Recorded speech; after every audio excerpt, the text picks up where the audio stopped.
This is basically a late reaction and review of a movie, but I want to go ahead and just put it out there. This is it for Bad Boys Ride or Die. I saw this as available to watch, so I've decided to watch it to give my opinion on it, and I'm glad I watched it. That's my genuine reaction. Is it's better than I expected. It's better than I expected. Would I recommend it? I would say, yeah, I recommend it, but don't get your hopes up. Now, let's switch gears to my review. This movie felt like a Netflix movie.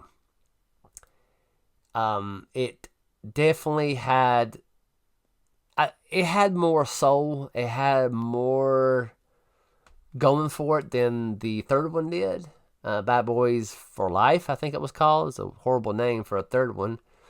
But the third one was just a fart in the wind. It was just here and gone next. It just didn't have no substance. It didn't have no character. It didn't have soul to keep you. Oh man, that was a good third Bad Boys. No, it didn't happen.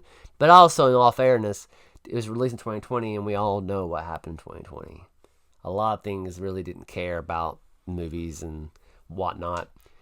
But with this movie, I really, the whole time I was watching it, I was just like, that's not bad. And Martin Lawrence did a fantastic job in this movie. I'm glad they gave him more screen time and don't let Will Smith steal the screen time. You know, Martin Lawrence he made me laugh out loud. His personality and how him and Will Smith interact with each other was fantastic. I enjoyed that.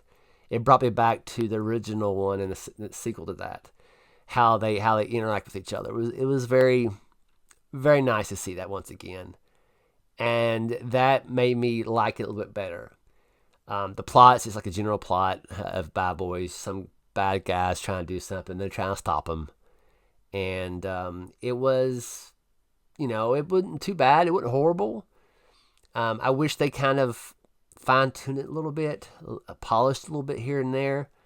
Um, I felt like they put more money into the camera work, which is fine.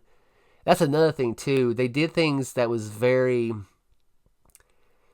because the plot's basic plot, and I'm very I will give I tip my hat to them because they was telling a story, but they do it in a different way. Like they'll have the camera of a drone going through, and they'll put a camera on the pistol, and you can see the point of view of the pistol and the point of view of the person. It was very very well done, to say the least.